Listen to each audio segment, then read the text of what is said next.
नमस्कारम। हम पढ़ रहे हैं 10th class biology chapter 8 name how do organisms reproduce. ये हमारे इस लेसन की 6th वीडियो है और हम आ चुके हैं टॉपिक वेजिटेटिव प्रोपगेशन पर। तो आइए शुरू करते हैं। वेजिटेटिव प्रोपगेशन का मतलब क्या होता है, अगर हम पढ़ने से पहले थोड़ा सा शुरू करें। देखिए, ज़्यादातर आपने देखा होगा कि जो प्लांट्स हैं वो कैसे उगाए जाते हैं। उनका बीज लगाया जाता है, बीज यानी कि सीड। उनका बीज लगाया जाता है जिससे प्लांट उग जाता है।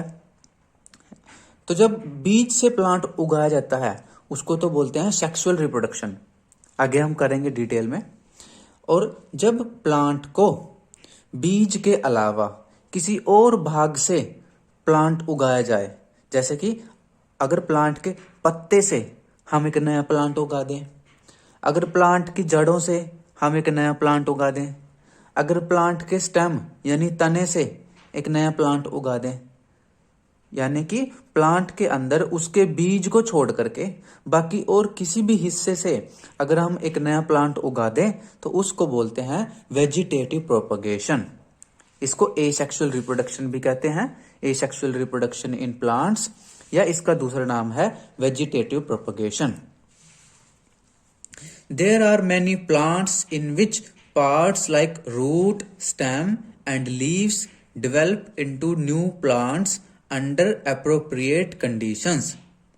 कि काफी सारे ऐसे पौधे, ऐसे प्लांट होते हैं जिनके अंदर उनके कुछ भाग, जैसे कि उनकी रूट यानी जड़, उनका स्टेम यानी तना और उनके लीव्स यानी पत्ते, इनसे हम क्या कर सकते हैं, एक नया प्लांट उगा सकते हैं कुछ अप्रोप्रिएट कंडीशन में, कुछ यानी विशेष परिस्थितियों में हम उनके जड़ों से, उनके तने से या उनके पत्तों से नया प्लांट उगा सकते हैं। ऐसा कुछ में होता है, जैसे आप देखते हो ना, कलम लगाते हैं इस गुलाब के पौधे में तो कलम से उग जाता है। चलो अभी वैसे आगे भी आएंगे काफी सारे example. Unlike in most animals, plants can Indeed use such a mode of for reproduction. कि ऐसा दूसरे दूसरे जो ऑर्गेनिज्म हैं या दूसरे जानवर हैं उनके अंदर ऐसा नहीं होता, लेकिन प्लांट ऐसा कर सकते हैं। कई सारे प्लांट ऐसे हैं कि उनकी जड़ को तोड़ दो, उसको मिट्टी में लगा दो, उसी से नया प्लांट उग जाता है। उनके पत्तों को तोड़ दो, उस पत्ते को मिट्टी में लगा दो, उससे प्लांट उग जाता है। किसी के स्टेम को तोड़ लो, स्टेम से उग जाता है। ऐसा काफी सारे प्लांट्स में ऐसा होता है, लेकिन ऐसा दूसरे एनिमल्स में ऐसा दिखाई देने में नहीं आता। This property of vegetative propagation is used in methods. अच्छा देखो, अब तक हम ज्यादातर दूसरे एनिमल्स पढ़ रहे थे, हाइड्रा है, कोई प्लेनेरिया है, कहीं ये थे अमीबा थे। अब हम प्लांट्स में आ गए, यहाँ से हम प्लांट्स में चले गए हैं। अब प्लांट्स को पढ़ेंगे डिटेल में। This property of vegetative propagation is used in methods such as layering or grafting to grow many plants like sugarcane, roses or grapes for agricultural purposes। ये जो वेजिटेटिव प्रोपगेशन है इसमें कई सारे मेथड होते हैं। जैसे इसमें एक होता है लेयरिंग। लेयरिंग भी क्या है, वेजिटेटिव प्रोपगेशन का ही एक मेथड है, एग्जांपल है। ग्राफ्टिंग, ग्राफ्टिंग भी क्या है, वेजिटेटिव प्रोपगेशन का ही एक मेथड है। ग्राफ्टिंग मतलब कलम लगाना, जो अभी मैं बात कर रहा था। ऐसा कई सारे प्लांट्स में ऐसा किया जाता है। जैसे शुगर केन, गन्ने में ऐसा किया जाता है। रोजेज, गुलाब के पौधों में ऐसा किया जाता है। ग्रेप्स, अंगूर में ऐसा किया जाता है। जो खेती करते हैं, कृषि करते हैं, वो लोग ऐसा करते हैं। आपने देखा भी होगा कि आप मेरे को बताना कि आप में से कौन कौन गाँव में रहते हैं, या क्योंकि गाँव में काफी सारे गाँव में शुगर केन, गन्ना उगाया जाता है। तो आपने देखा होगा गन्ना कैसे उगाया जाता है। तो इसको मैं चलो बताता हूँ, पहले बताता हूँ कि गन्ना उगाते कैसे हैं। देखिए गन्ना कैसा होता है, आपने खाया होगा गन्ना, कुछ ऐसा होता है गन्ना। उसके अंदर ऐसे पीस होते हैं बने हुए, छोटे छोटे, बड़े छोटे ऐसे। हम तो गांव में पोरियां कहते हैं, गन्ने की पोरी। 1 पोरी, 2 पोरी, 3 पोरी, ऐसे गन्ने की पोरियां कहते हैं। तो हमने भी बहुत खाए हैं गन्ने। मेरे मामा गांव में बहुत गन्ने उगाते हैं, मेरे गांव में कम उगाते हैं, मेरे मामा एक गांव में ज़्यादा उगाते हैं। तो इस तरह ये गन्ना होता है, इसमें ऐसे छोटे छोटे पीस होते हैं, हम तो इसको पोरियां कहते थे। और इसके यहाँ पर इनको इनको नोट्स भी कहते हैं, नोट्स क्या कहते हैं इनको, नोट्स भी कहते हैं। ये जो ये लाइनें बन रही हैं नोट्स, यहाँ पर ना एक छोटी छोटी गांठें सी बनी होती हैं ऐसे, मैं आपको दूसरे पेन से दिखाता हूँ। ऐसे यहाँ पर छोटी छोटी गांठें बनी होती हैं ऐसे, ऐसे छोटी छोटी सी होती हैं, आंखें कह देते थे हमारे गांव में, आंखें बन रही हैं। तो इसको किसान कैसे उगाते हैं, मैंने देखे हैं उगाते हुए। क्या करते हैं, इसको आप भी उगा सकते हो, इसको गमले में भी उगा सकते हैं। इसको अगर थोड़ा बड़ा गमला मिल जाए तो आप घर पे भी उगा सकते हो, इसको उगाना आसान है। क्या करते हैं, इसको इस ऐसे गन्ना ले लो, उसके पीस काट लो ऐसे, जैसे मान लो एक पीस से कट गया, एक एक टुकड़ा है कट गया, एक एक पीस से कट गया है। अब जैसे ये पीस ले लिया आपने, इस पीस को मिट्टी में दबा दो ऐसे, देखो अभी इतना पीस है, इसमें दो ऐसे नोड बने हुए हैं, इसको अब मिट्टी में दबा दो ऐसे, इसको मिट्टी में दबा दिया और इसमें पानी डाल दो। थोड़े दिनों बाद आप देखते हो जो नोड है यहाँ से लीव्स निकलनी शुरू हो जाती हैं, ऐसे मिट्टी के बाहर ऐसे लीव्स निकलनी शुरू हो जाती हैं, और यहाँ से रूट्स निकलने मिट्टी में चले जाती हैं रूट्स, और फिर ऐसे करके गन्ना बन जाता है, ऐसे शुगर केन का प्लांट ऐसे तैयार हो जाता है। तो अगर आप इसको लगाओगे तो करीब 15 दिन के अंदर ये प्लांट ऐसे बाहर निकल आता है। तो आप घर में गमले में भी लगा सकते हो, एक छोटा सा टुकड़ा ले लो जिसके अंदर कम से कम 1 या 2 पोरी हो। ये ध्यान रखना उसमें नोड्स होनी चाहिए, ये आंखें बनी होनी चाहिए। इसको ऐसे ही लगा दो हॉरिजॉन्टल, सीधा भी लगा सकते हो, वर्टिकल भी लगा सकते हो, वैसे ऐसे भी लगा सकते हो, और हॉरिजॉन्टल भी लगा सकते हो। हॉरिजॉन्टल ज़्यादा अच्छा रहेगा। तो आप ऐसे उगा दो तो ये गमले में भी उग जाता है, लेकिन गन्ने बड़े होते हैं, 10-10 फुट के हो जाते हैं, तो इस हिसाब से देखना आप इसको बरामदे वगैरह में रख सकते हो। शुगर केन बड़े मीठे होते हैं। तो देखिए अभी नया प्लांट उग गया, अब इस एक पीस से अलग प्लांट उग जाएगा, इससे अलग प्लांट उग जाएगा, इससे अलग। तो 1 2 3 4 पीस हो गए। यहाँ पर 4 पीस से हमने 4 नए प्लांट उगा लिए, तो बेबीज पैदा हो गए। तो ये क्या हो, रिप्रोडक्शन हो गया। लेकिन इसमें क्या किया हमने, सीड की हेल्प नहीं ली, बीज नहीं लिया, बिना बीज से उगा दिया, है ना। क्या लिया, स्टेम लिया, स्टेम से ही उगा दिया। इसलिए किसका एग्जाम्पल है, वेजिटेटिव प्रोपगेशन का। तो ये तो था शुगर केन का एग्जाम्पल। अब बात करते हैं रोज की, गुलाब के फूल बड़े फेमस है गुलाब के फूल। तो गुलाब के फूल में कैसा होता है, कुछ मान लो ऐसे एक प्लांट है और ये ऐसे गुलाब का प्लांट है ऐसे, और ये मिट्टी में इसकी रूट्स हैं, ये मिट्टी बनी हुई है, और इस पे ऐसे इस पे फ्लावर लग रहे हैं, इस पे ऐसे ऐसे गुलाब के फूल लगते हैं। तो गुलाब के फूल में क्या करते हैं, इसका आप एक टुकड़ा, इस जो स्टेम है ना, इसको बीच में से काट लो, इसका एक पीस काट लो, एक टुकड़ा काट लो, ये पीस काट लिया आपने। इस पीस को क्या करो, मिट्टी में लगा दो, ऐसे मिट्टी में लगा दिया। इसके ऊपर थोड़ा सा कुछ गीली मिट्टी चिपका देते हैं ताकि ये सूखे ना जल्दी। और फिर क्या होता है, कुछ लोग यहाँ पे इसको गोबर भी लगा देते हैं, या आप वैक्स भी लगा सकते हो, मोम भी लगा सकते हो, ताकि ये ऊपर से सूखे ना। और इसको क्या करते हैं, यहाँ से फिर लीव्स निकलनी स्टार्ट हो जाती हैं, और फिर क्या है, एक नया बेबी प्लांट बन जाता है, नीचे रूट्स बन जाती हैं।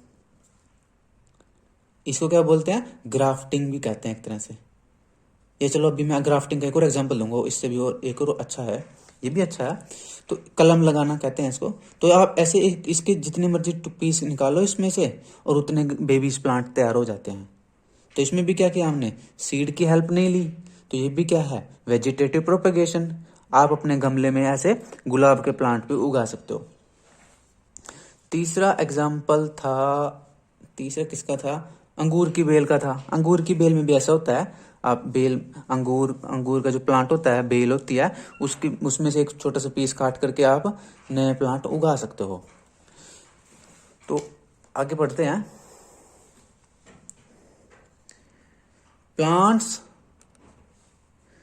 Plants raised by vegetative propagation can bear flowers and fruits earlier than those produced from seeds। कि एक तो प्लांट आप बीज से उगा रहे हो और एक प्लांट आप वेजिटेटिव प्रोपगेशन से उगा रहे हो। तो ये देखने में आता है कि जो प्लांट आप वेजिटेटिव प्रोपेगेशन मेथड से उगाते हो उनमें फूल जल्दी आ जाते हैं और फ्रूट फल उनमें जल्दी लगते हैं, और बीज वाले पौधों में फूल भी देर से आते हैं और फ्रूट भी देर से लगते हैं। तो ये क्या है, किसानों के लिए एक घाटे का सौदा बन जाता है, क्योंकि अगर आपने एक प्लांट लगाया और 2 महीने बाद ही उस पर फूल आ गए और फ्रूट आ गए तो आप ज़्यादा उसको खा सकते हो, आप उसको मार्केट में बेच सकते हो, आप इनकम जनरेट कर सकते हो। लेकिन एक आपने बीज लगाया और उसमें 6 महीने बाद फ्रूट लगा तो आपको लंबा इंतजार करना पड़ता है। इसलिए भी काफ़ी सारे किसान जो हैं वेजिटेटिव प्रोपेगेशन से इसको उगाते हैं। जैसे मैंने शुगर केन की बात करी, शुगर केन ये 15 दिन में उग जाता है, लेकिन अगर आप इसको बीज से लगाओ तो बीज भी होते हैं गन्ने के, लेकिन बीज से उगाने में ज़्यादा टाइम लगता है। इसलिए किसान बीज से नहीं उगाते, क्योंकि उनको जल्दी फसल तैयार करनी होती है, इसलिए वो वेजिटेटिव प्रोपेगेशन मेथड से गन्नों को उगाते हैं। आप कभी किसी गन्ने वाले प्लांट को विजिट करना, उन फार्म में जाना किसी खेत में, तो आप जरूर आपको ये सब देखने को मिलेगा। Such methods also make possible the propagation of plants such as banana, orange, rose and jasmine that have lost the capacity to produce seeds। कि काफ़ी सारे ऐसे प्लांट हैं, काफ़ी सारी बनाना की ऐसी वेराइटीज़ हैं, संतरे की हैं, गुलाब की हैं, और जैस्मीन फ्लावर, जैस्मीन हिंदी में चमेली का फूल भी कहते हैं, इनके काफ़ी सारे ऐसे प्लांट होते हैं जिनमें बीज नहीं बनता। अब उनमें बीज नहीं बनता तो उनको कैसे उगाया जाए, तो इसलिए उनमें बीज तो बनता नहीं। अब बीज के अलावा फिर उनको कैसे उगाते हैं, वेजिटेटिव प्रोपेगेशन से उगाते हैं। जैसे आप केला खाते हो, केले में सीड नहीं होता, हालांकि बीज वाले भी केले होते हैं, लेकिन हमारे यहाँ हमारे गांव में तो मैंने देखा है सब बिना बीज वाले केले ही खाते हैं। लेकिन मैंने कुछ वीडियोस में देखा है कि कहीं पर बीज वाले केले भी होते हैं, हालांकि उनको खाना थोड़ा मुश्किल है क्योंकि उनमें बीज निकलते हैं फिर। तो अब वो वाला केला जिसमें बीज नहीं है, अब उसको कैसे उगाएंगे नए प्लांट, तो उसके लिए वेजिटेटिव प्रोपेगेशन मेथड यूज करते हैं। कुछ संतरे होते हैं जिनमें बीज होता है, जिनसे बीज से भी उगा सकते हैं, लेकिन कुछ संतरे ऐसे होते हैं सीडलेस, उनमें बीज नहीं होते या बहुत छोटे से बीज होते हैं, उनसे प्लांट नहीं उग पाता। तो उस केस में क्या करते हैं, वेजिटेटिव प्रोपेगेशन का यूज करते हैं। उसी तरह गुलाब के फूल को भी वेजिटेटिव प्रोपेगेशन से उगा लेते हैं, जैस्मीन के प्लांट को भी वेजिटेटिव प्रोपेगेशन मेथड से उगाते हैं। Another advantage of vegetative propagation is that all plants produced are genetically similar enough to the parent plant to have all its characteristics।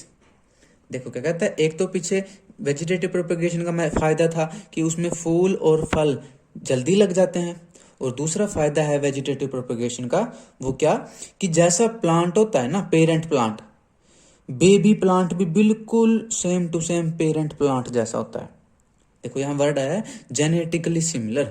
Genetically similar मतलब कि उनमें जीन्स सेम होते हैं, उनमें डीएनए सेम होता है, उनमें क्रोमोसोम सेम होते हैं, यानी कि उनमें जेनेटिक मटेरियल सेम होता है। अब जिसमें जेनेटिक मटेरियल सेम होता है तो उनके सारे गुण, कैरेक्टरिस्टिक सब के सब सेम होते हैं। यानी कि जैसे जो हमने शुगर केन उगाया है, अभी हमने देखा था कैसे उगाया। तो मान लो अगर आपने एक 12 फुट लंबा शुगर केन था, उसको आपने वेजिटेटिव प्रोपेगेशन से खेत में उगाया, तो जो नए शुगर केन आएंगे वो भी बिल्कुल 12 फुट के होते हैं, उतने ही मीठे होते हैं जितना पेरेंट शुगर केन था, उतने ही मोटे होते हैं, उतना ही मिठास होती है। तो यानी ये क्या कहना चाहती है बुक कि वेजिटेटिव प्रोपेगेशन से जो नए बेबीज तैयार होते हैं उनमें वैसे ही गुण होते हैं जैसे पेरेंट प्लांट में होते हैं। तो हम सेम टू सेम वैसे ही प्लांट तैयार कर सकते हैं वेजिटेटिव प्रोपेगेशन से। उसमें भी वैसे ही कलर के फूल लगेंगे, उतने ही खुशबू होगी, उतने ही मिठास होगी, उतने ही वैसे ही फ्रूट लगेंगे, वैसे ही शेप के फ्रूट लगेंगे। तो सारे गुण उनके अपने पेरेंट प्लांट से मिलते हैं। तो वेजिटेटिव प्रोपेगेशन से जितने भी प्लांट उगाते हैं वो उनमें वही कैरेक्टर होते हैं जो उनके पेरेंट्स के अंदर होते हैं। अब आती है activity 8.5। Take a potato and observe its surface, can notches be seen. कि आप एक आलू ले लीजिए और उसके सरफेस को देखिए, क्या आपको उसमें नोचेस दिखाई दे रही हैं? उसमें छोटे छोटे गड्ढे से बने होते हैं या कई बार उसमें आंखें निकल आती हैं। कई बार आप देखना रसोई में जो आलू लेकर आते हैं, आज ही जाकर देखना आप अपनी रसोई में आलू होते हैं, जब वो थोड़े पुराने हो जाते हैं, करीब 15-20 दिन रखे हुए रहते हैं या 1 महीना रखे रहते हैं, तो उनमें येलो येलो से कलर की, ग्रीन ग्रीन से कलर की आंखें सी निकल आती है। थोड़ा बड़ा होने के बाद वहां पर टहनी सी बन जाती है, उन्हें कहता है नोचिस। अभी मैं रसोई में से आलू लेकर आया हूं स्पेशली, तो मैं आपको दिखाता हूं। ये देखिए, ये मैं एक छोटा सा आलू लेकर आया हूं। इसमें देखिए ये बन रही है आंख, ये थोड़ी बड़ी हो रही है, देखो, ठीक है। और तो भी बनी नहीं है, इसमें थोड़ा खराब भी हो रहा है, पर ये देखिए आंख बन रही है इसमें। तो ये यही कहता है कि आलू लेकर आइए उसमें, और नोचिस देखिए उसमें बन रही है कि नहीं बन रही है। हो सकता है आप वाले में छोटी सी बन रही हो, निशान से बन रहे हो, लेकिन ये काफी बड़ी बन रही है। एक मैं बड़ा आलू लेकर आया हूं, उसमें कई सारी है, वो दिखाता हूं।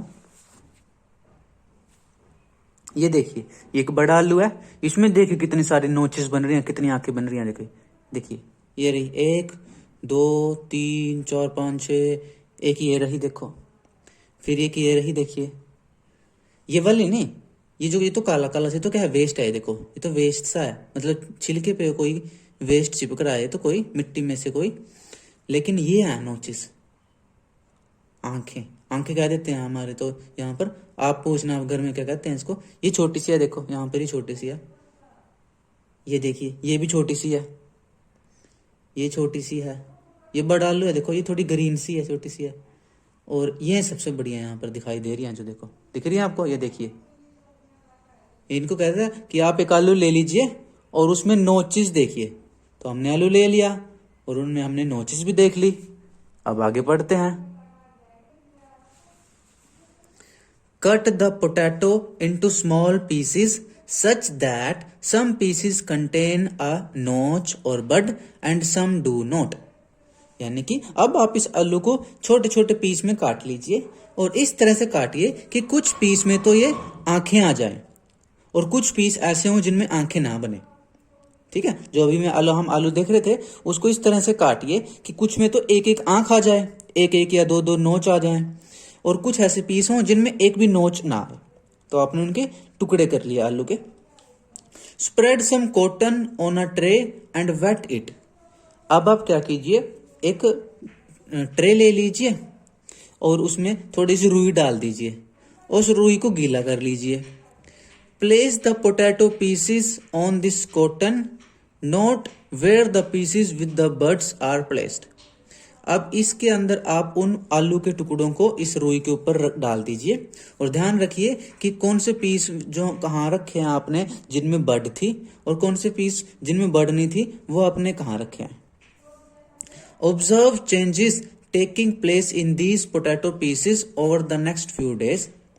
तो क्या कीजिए, अब आप इनको आगे कुछ दिनों तक उनमें चेंजेस नोट करते रहिए भी अब आलूओं में क्या होता है। Make sure that the cotton is kept moistured. यानी कि ये ध्यान रखना आपने, जो रुई है जिसके ऊपर आलू रखे हैं वो गीली रहनी चाहिए रुई। Which are the potato pieces that give rise to fresh green shoots and roots. तो अब आप देखोगे कि कौन से वो पीस हैं जिनके अंदर से पत्ते निकल आए हैं, प्लांट निकल आया है और जड़ें निकल आई हैं। तो ये आपको नोटिस करना है कि कौन से वाले पीस थे। तो आप देखोगे कि वो पोटैटो के पीस जिनके अंदर नोचिस बनी हुई थी, जिनके अंदर बड्स बनी हुई थी, उनके अंदर तो रूट्स भी निकली हैं और शूट भी निकला है। शूट यानी ऊपर वाला टहनी या पत्ते, वो भी निकल गए हैं। लेकिन वो पीस जिनके अंदर बड्स नहीं थी वो गल सड़ जाते हैं, खराब हो जाते हैं। आया समझ में? चलिए एक बार और मैं इसको पढ़ाता हूं। देखो, इतने तो आया समझ में। एक पहले आलू ले लो, उसके सरफेस को देखो और देखो उसमें बर्ड्स बनी हुई कि नहीं बनी हुई। फिर आलू के ऐसे पीस काट लो जिनमें कुछ में तो बर्ड्स हों और कुछ में बर्ड्स ना हो। Spread some cotton on a tray and wet it. अब आप एक ट्रे में थोड़ी रुई डाल दीजिए और रुई को गीला कर लीजिए। Place the potato pieces on this cotton. अब इस रुई के ऊपर वो आलू के टुकड़े रख दीजिए। Note where the pieces with the birds are placed. ये ध्यान रखिए कि वो टुकड़े आपने कहाँ रखे हैं जिनमें बर्ड्स बनी हुई थी। Observe changes taking place in these potato pieces over the next few days. कुछ दिनों तक इनके अंदर जो जो चेंज हो रहे हैं उनको नोटिस कीजिए। Make sure that the cotton is kept moistured, कि ये ध्यान रखिए कि जो रुई है वो गीली रहनी चाहिए। देखिए मान लो ये हमने ट्रे ली है, तो क्या किया आपने, इसके अंदर पहले तो रुई डाल दी, कॉटन डाल दिया ऐसे, और इसको कॉटन को क्या कर लिया आपने, गीला कर लिया। गीला करने के बाद इसमें आपने आलू के वो पीस रखे। कुछ तो वो ऐसे पीस है, मान लो जैसे ये पीस है, इसके अंदर तो ये बर्ड्स बनी हुई है छोटी सी, ये पीस है इसमें बर्ड नहीं है। फिर ये पीस है, इसमें भी एक छोटी सी बर्ड बनी हुई है। फिर ये एक पीस है, इसमें बर्ड नहीं है। फिर ये एक पीस है, इसमें भी एक छोटी सी बर्ड बनी हुई है। और रुई को आप गीला कर लीजिए। तो कुछ दिनों तक आप ऐसे ही रखिए इसको, एक हफ्ते तक इसको रख के रखिए। एक हफ्ते बाद आप क्या देखोगे, ठीक है, एक हफ्ते बाद क्या देखोगे आप कि जिनमें जो बर्ड्स थी ना, उनमें तो क्या हुआ, प्लांट बन गया ऐसे। ऊपर तो शूट्स निकल आया, छोटे से पत्ते निकल आए, और नीचे रूट्स बन गई। लेकिन जिसमें क्या थी, जैसे ये भी है, यहाँ पर भी ऐसे प्लांट निकल आया, आलू का प्लांट, और नीचे रूट्स बनाई। इसको आप घर में करके देख सकते हैं, एक सेफ सा एक्सपेरिमेंट है। इसमें से भी ऐसे प्लांट निकल आया और नीचे रूट्स बनाई। लेकिन वो पोटैटो के पीस जिनके अंदर बर्ड्स नहीं थी, वो क्या गल सड़ गए, वो तो इनमें कोई प्लांट नहीं बना। तो लास्ट में यही क्वेश्चन पूछा हुआ है, which are the potato pieces that give rise to fresh green shoots and roots, कि आलू के वो कौन से पीस हैं जिनके अंदर से ताजे ताजे शूट निकले हैं। शूट बोलते हैं जो ऊपर तना पत्ते हरे निकल जाते हैं, और जिनमें किनमें से रूट्स निकली हैं। तो वही पोटैटो पीस जिनमें बर्ड्स बनी हुई थी, उन्हीं के अंदर से प्लांट्स निकले हैं। बाकी जिनमें बर्ड्स नहीं थी उनमें प्लांट्स नहीं निकले हैं। तो इस एक्टिविटी से हमने सीखा कि जब वेजिटेटिव प्रोपेगेशन होती है आलू में, वो बर्ड्स की हेल्प से होती है। तो अगर आप खेत में आलू उगा रहे हो, तो आपको इस तरह से आलू काट कर लगाना है कि हर एक पीस में कम से कम एक बर्ड तो चले जाए। क्योंकि अगर आप बिना बर्ड वाले पीस को खेत में लगा दोगे तो वो तो सारे गल सड़ जाएंगे और आपको कोई पैदावार नहीं मिलेगी। आप आलू के प्लांट को अपने घर में गमले में भी उगा सकते हैं, लेकिन कैसे उगाना, इसी तरह से उगाना कि उनमें कम से कम एक बर्ड तो हो। तो अगर आप एक आलू ले रहे हो, उसके मान लो आपने 4 टुकड़े कर दिए, तो हर एक पीस में कम से कम 1 या 2 बर्ड होने चाहिए, तभी तो उसमें से 1 या 2 प्लांट निकलेगा और फिर आलू लगेंगे। आया समझ में? आगे पढ़ते हैं। Similarly birds produced in the notches along the leaf margin of bryophyllum fall on the soil and develop into new plants. Figure 8.5 की कहता है, जो एक ब्रायोफाइलम प्लांट होता है, इसको हिंदी में शायद पत्थरचट पौधा कहते हैं, पत्थरचट, इंग्लिश में कहते हैं ब्रायोफाइलम। ब्रायोफाइलम में क्या होता है, जैसे ये ब्रायोफाइलम का एक पत्ता दे रखा है, इसके पत्ते के किनारों पर, मार्जिन पर, किनारों पर छोटी छोटी बर्ड्स बनती हैं। ये फिर बर्ड्स अपने आप टूट करके नीचे मिट्टी में गिर जाती हैं और वहीं पर एक नया पौधा तैयार हो जाता है। तो इसमें भी क्या हुआ, बिना बीज की हेल्प से पौधे तैयार हो जाते हैं, यानी कि ब्रायोफाइलम में भी वेजिटेटिव प्रोपेगेशन होती है। लेकिन कैसे होती है, इसके लीफ के मार्जिन पर, किनारों पर छोटी छोटी बर्ड्स बन जाती हैं। ये बर्ड्स फिर टूट करके नीचे गिर जाती हैं और नीचे गिरने के बाद मिट्टी में नया प्लांट तैयार हो जाता है। हमारे घर की छत पर भी हमने गमले में ब्रायोफाइलम लगाया हुआ है, और मैं अभी एक लीफ आपके लिए तोड़कर लाया हूं, अभी आपको दिखाता हूं। ये देखिए, ये एक मैं लीफ लेकर आया हूं, ये इसका ऊपर वाला पोर्शन है, ये मैं बैक साइड से दिखाता हूं आपको। ये बैक साइड से यहां से काटी थी मैंने,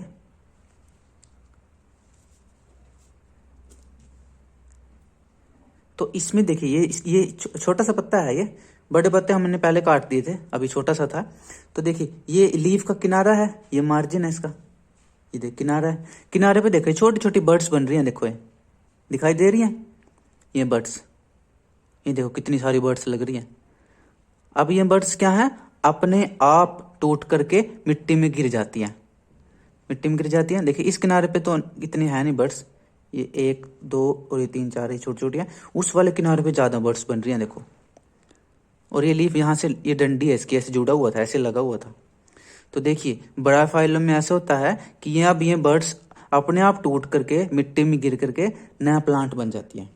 जैसे मैं आपको दिखाता हूँ, ये देखिए ये बर्ड है, ये देखिए टूट गई। देखो छोटा सा प्लांट है देखने में भी अपना, ऐसा ही होता है प्लांट ब्रायोफाइलम का। तो ये देखिए ये नया प्लांट बन जाएगा अब अगर मिट्टी में गिरेगा तो इसमें देखिए आप, और देखिए ये कितनी बढ़िया बर्ड, ये वाली बर्ड देखिए, ये देखिए इसमें थोड़ी रूट्स बन रही हैं। देखो ये ये रूट्स भी है इसके अंदर। तो ये है ब्रायोफाइलम की बर्ड, ये लीफ है इसके अंदर, ये भी नया प्लांट उग जाता है। तो ब्रायोफाइलम में इस तरह से वेजिटेटिव प्रोपगेशन होती है। मेरे को दुख हो रहा था कि पत्ते मैं तोड़ कर ले जा रहा हूँ, परंतु मैं आपको दिखाना चाहता था अपनी वीडियो में। तो ये देखिए ऐसा होता है ब्रायोफाइलम का लीफ, और इस तरह से ब्रायोफाइलम के अंदर वेजिटेटिव प्रोपगेशन होती है। ये देखिए ऐसे होती है वेजिटेटिव प्रोपगेशन। अब आ जाती है activity 8.6, select a money plant. आपने मनी प्लांट देखा होगा, घरों में सजावट के लिए लगाते हैं। तो एक मनी प्लांट आप चुन लीजिए।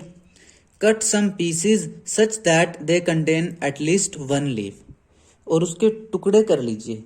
और इस तरह से आपने उसके टुकड़े करने हैं कि हर एक पीस में कम से कम एक पत्ता तो आना चाहिए।